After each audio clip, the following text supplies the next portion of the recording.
जब विश्व युद्ध की समाप्ति हुई तो दुनिया के बहुत सारे देशों को काफ़ी ज़्यादा नुकसान उठाना पड़ा था।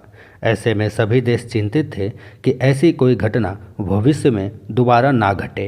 इसी समस्या के हल के लिए नाटो का निर्माण किया गया, जिसमें बहुत सारे देशों ने अपने सैन्य बल को साझा किया। आज के समय में दुनिया का सबसे बड़ा सैन्य गठबंधन संगठन नाटो है। नाटो के अंतर्गत जो भी देश नाटो के नियमों की पालन नहीं करता उस पर कठोर कार्रवाई की जाती है। नाटो उस समय और भी चर्चा में आ गया जब रूस और यूक्रेन के बीच युद्ध की बातें सामने आने लगी। इस वीडियो में हम आपको नाटो के बारे में सारी जानकारी प्रदान करेंगे। नाटो विश्व का सबसे बड़ा सैन्य संगठन है, जिसके अंतर्गत एक देश दूसरे देश में अपनी सेना भेजता है और उन्हें अंतर्राष्ट्रीय ट्रेनिंग भी दी जाती है। साथ ही साथ यह आदेश भी दिया जाता है कि वह हर स्थिति को सख्ती के साथ निपटेगा। नाटो की शुरुआत दूसरे विश्व युद्ध के बाद 4 अप्रैल 1949 में की गई थी। हिंदी भाषा में नाटो को उत्तर अटलांटिक संधि संगठन के नाम से जाना जाता है। नाटो का दूसरा नाम अटलांटिक अलायंस भी है। मुख्य रूप से नाटो का उद्देश्य विश्व में शांति को कायम रखना होता है। आज के समय में नाटो के कुल 30 सदस्य हो चुके हैं। नाटो का full form North Atlantic Treaty Organization होता है और इसे अटलांटिक अलायंस के नाम से भी जाना जाता है। सन 1945 में जब दूसरा विश्व युद्ध समाप्त हुआ तो अमेरिका और सोवियत संघ एक महाशक्ति के रूप में उभर कर सामने आए, जिसके कारण यूरोप में खतरे की संभावना बढ़ गई थी। इस समस्या को देखते हुए फ्रांस, ब्रिटेन, नीदरलैंड, बेल्जियम जैसे कई देशों ने यह संधि की कि अगर किसी देश पर हमला होता है तो दूसरे देश उस देश को सैन्य सहायता प्रदान करेंगे और साथ ही साथ उन्हें आर्थिक और सामाजिक तौर पर भी सहायता देंगे। अपने आप को शक्तिशाली साबित करने के लिए बाद में अमेरिका सोवियत संघ की घेराबंदी करने लगा था, उसके प्रभाव को समाप्त किया जा सके। इसी कारण से अमेरिका ने संयुक्त राष्ट्र संघ के चार्टर के अनुच्छेद 15 के तहत उत्तर अटलांटिक संधि के प्रस्ताव की पेशकश की, जिस पर दुनिया भर के 12 अलग अलग देशों ने हस्ताक्षर किए थे। इस संधि में अमेरिका के अलावा Britain, Netherlands, Norway, Portugal, Belgium, Iceland, Luxembourg, France, Canada और इटली जैसे कई देश शामिल थे। बाद में शीत युद्ध से कुछ समय पहले स्पेन, पश्चिम जर्मनी, टर्की और यूनान ने इसकी सदस्यता प्राप्त की। शीत युद्ध के समाप्त होने के बाद हंगरी, पोलैंड और चेक गणराज्य देशों को भी इस संधि में शामिल किया गया। इसके अलावा सन 2004 में 7 और देशों ने इसकी सदस्यता प्राप्त की। आज के समय में नाटो के कुल 30 सदस्य हो चुके हैं। नाटो के गठन के उद्देश्य के बारे में बात करें तो पश्चिमी यूरोप के देशों को एक सूत्र में संगठित करना नाटो के मुख्य उद्देश्यों में से एक है। सैन्य और आर्थिक विकास के लिए अपने कार्यक्रमों के द्वारा यूरोपीय राष्ट्रों के लिए सुरक्षा प्रदान करना, यूरोप पर आक्रमण के समय एक अवरोधक के रूप में महत्वपूर्ण भूमिका निभाना, युद्ध की स्थिति में लोगों को मानसिक रूप से तैयार करना और पश्चिमी यूरोप में सोवियत संघ के विस्तार को रोकना। स्वतंत्र विश्व की रक्षा के लिए सदस्य देशों को आर्थिक और सामाजिक रूप से सहायता प्रदान करना, ये नाटो के मुख्य उद्देश्य होते हैं। अब बात करें कि नाटो की स्थापना कैसे हुई, तो जब दूसरा विश्व युद्ध खत्म हुआ तो पूरे यूरोप की आर्थिक स्थिति में गिरावट दर्ज की गई, जिसके कारण वहां पर रह रहे नागरिकों का दैनिक जीवन निम्न स्तर पर आ चुका था। इसी का लाभ प्राप्त करने के लिए सोवियत संघ ने ग्रीस और तुर्की के साम्यवाद की स्थापना करके पूरे विश्व के कारोबार पर अपना नियंत्रण करना चाहा और इन देशों पर अपना प्रभाव डालना चाहा।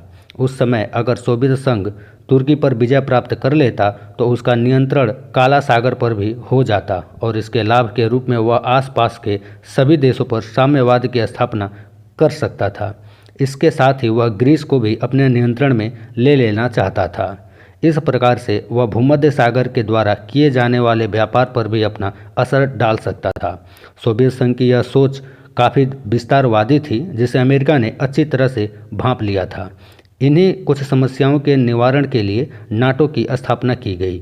आपको बता दें, उस समय अमेरिका के राष्ट्रपति फ्रैंकलिन डेलानो रूजवेल्ट का किसी वजह से निधन हो गया, जिसके पश्चात हैरी एस ट्रूमैन को राष्ट्रपति के रूप में चुना गया। मुख्य रूप से नाटो की संरचना 4 अंगों से मिलकर बनी है और यही संरचना नाटो को खास बनाती है। पहले नंबर पर आता है परिषद। यह नाटो का सबसे उच्च स्तरीय अंग है, जिसका निर्माण राज्य के मंत्रियों से मिलकर होता है और इस मंत्री स्तरीय की बैठक वर्ष में एक बार की जाती है। दूसरे नंबर पर आता है उप परिषद। नाटो के इस अंग में नाटो से संबंध सामान्य हितों वाले विषयों पर चर्चा की जाती है। यह परिषद द्वारा नियुक्त कूटनीतिक प्रतिनिधियों की परिषद से मिलकर बना होता है। तीसरे नंबर पर आता है प्रतिरक्षा समिति। इस अंग में सदस्य देशों के प्रतिरक्षा मंत्रियों को शामिल किया जाता है। इसका मुख्य कार्य प्रतिरक्षा रणनीति तथा नाटो एवं गैर नाटो देशों में सैन्य संबंधी विषयों पर विचार विमर्श करना होता है। चौथे नंबर पर आता है सैनिक समिति। यह भी नाटो का एक मुख्य अंग है और इसका कार्य परिषद एवं उसकी प्रतिरक्षा समिति को सलाह देना होता है। इसमें सभी सदस्य देशों के सेनाध्यक्ष शामिल होते हैं और विश्व की शांति पर विचार विमर्श करते हैं। शीत युद्ध के समय अमेरिका ने सोवियत संघ का विस्तार रोकने के लिए एक प्रस्ताव रखा, जिसे ट्रूमैन सिद्धांत भी कहते हैं। इस प्रस्ताव का मुख्य उद्देश्य सोवियत संघ के विस्तार को रोकने के साथ साथ सभी यूरोपीय देशों की मदद करना भी था। इस प्रस्ताव के अंतर्गत उन सभी देशों की सहायता की जाती थी जिन्हें साम्यवाद से खतरा था। आपकी जानकारी के लिए बता दें कि नाटो संगठन को अमेरिकी राष्ट्रपति हैरी एस ट्रूमैन द्वारा ही संकलित किया गया था। इस समूह में वह सारे ही देश शामिल थे जिन्हें साम्यवाद से खतरा था और जो लोकतंत्र को बचाने में पूरा विश्वास रखते थे। नाटो के तहत उन सभी देशों की सुरक्षा का ख्याल रखा जाएगा जो इस संगठन में शामिल हैं। संगठन में शामिल उन सभी देशों का मानना था कि अगर किसी सदस्य देश पर हमला होता है तो यह हमला उस संगठन पर होगा और सभी देश मिलकर उसका सामना करेंगे। आपको बता दें कि मार्शल स्कीम के तहत ही तुर्की और ग्रीस को लगभग $400 मिलियन की सहायता प्राप्त हुई थी। यह एक ऐसी नीति थी जिसकी वजह से अमेरिका और सोवियत संघ के बीच लंबे समय तक युद्ध चला। इस प्रकार से नाटो का गठन किया गया। नाटो के गठन के बाद अमेरिकी अलगाववाद की समाप्ति हो गई। अमेरिकी विदेश नीति पर भी नाटो का काफ़ी प्रभाव पड़ा। दूसरे विश्व युद्ध के पश्चात जीर्ण शीर्ण यूरोपियन देशों को सुरक्षा प्रदान की गई, जिससे वह बिना किसी डर के आर्थिक और सैन्य कार्यों को पूरा कर सकें। विश्व के इतिहास में पहली बार पश्चिमी यूरोपियन शक्तियों ने अंतर्राष्ट्रीय सैन्य संगठन की अधीनता में अपनी कुछ सेनाओं को रखना स्वीकार किया था। नाटो के गठन ने शीत युद्ध को बढ़ावा दिया, जिसके कारण सोवियत संघ ने इसे साम्यवाद के विरोध के रूप में लिया और जवाब में वर्सा संधि नामक एक सैन्य संगठन की पेशकश करके पूर्वी यूरोपीय देशों में अपना प्रभाव कायम करने की कोशिश की। आज के समय में नाटो के महासचिव नॉर्वे देश के पूर्व प्रधानमंत्री जेंस स्टोल्टेनबर्ग हैं, जिन्होंने 1 अक्टूबर 2014 को अपना पदभार संभाला था और बाद में महासचिव के रूप में स्टोल्टेनबर्ग के मिशन को 1 और 4 साल के लिए बढ़ा दिया गया, जिसका अर्थ है वह 30 सितंबर 2022 तक नाटो के महासचिव बने रहेंगे। हम सबको पता है कि बड़े बड़े संगठनों का मुख्यालय जरूर होता है और नाटो का भी मुख्यालय है। असल में नाटो का मुख्यालय यानी हेडक्वार्टर बेल्जियम की राजधानी ब्रुसेल्स में स्थित है।